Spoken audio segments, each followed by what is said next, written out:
dangerous thing about AI is the unregulated tech industry that is able to neuter any regulatory oversight, any laws or constraints on how they develop their technologies. The way that they misinform the public, they overhype their products, they oversell their products, convince us that they're super powerful and super intelligent in order to just hand over power and hand over control to the big tech companies. And we give that control to them, so the companies can do basically what they want with very little oversight or constraint.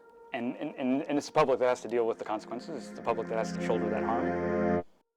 My name is Daniel Estrada, and I am a university lecturer in the humanities and social sciences. AI is my research area, so I try to integrate AI into my classes wherever I can. My main class is an engineering ethics class, and we have a dedicated unit on AI ethics in that class. I also teach a class that has the title of AI ethics. It's a senior seminar.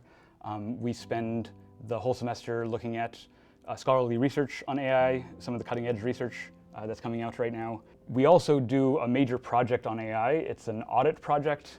I sometimes worry telling students that we're doing an audit project will just bore them to death. It's a very fun project. It allows students to have sort of hands-on interaction with these AI models. So in this audit project, the students, they discuss the ethical principles that underlie these systems, and then they run these adversarial tests to see where they break and their fidelity and integrity with respect to these ethical principles. What I found with this project is that for most of my students, this was the first time that they had really delved deeply into the AI, that they had actually used it themselves. They'd heard about it from other students, but they hadn't actually taken the time to use it. Even the students who had used it had not taken the time to really think about what they were using and what the machine was giving them, the different failure modes of the system.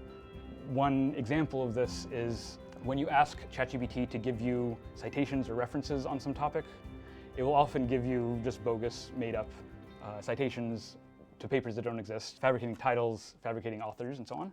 And students, when they find this, they're really surprised because some of the students have used ChatGPT to generate a reference list for papers in their classes, and they thought nothing of it. They thought that the AI would be giving them something accurate, and so they're very surprised to find that it was all just made up. And giving the students an opportunity to work with the systems in this hands-on way so that they have direct first-person experience of the failure modes of these systems, I find that helps a lot to deflate some of the hype, some of the industry hype and overselling of these products. Having the opportunity to give a close hands-on interaction with these systems, it teaches the students a lot about how they work, about where it's appropriate to use them, and I find it counters a lot of the industry hype that oversells these products.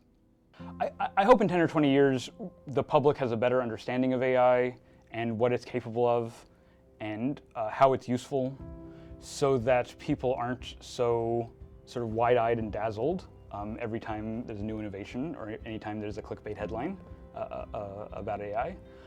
A lot of the conversation over the last 10 years with AI has been about superintelligence, greater than human intelligence, and also about the risk of superintelligent AI, that AI might take over the world or robots might cause a human extinction event, this kind of stuff.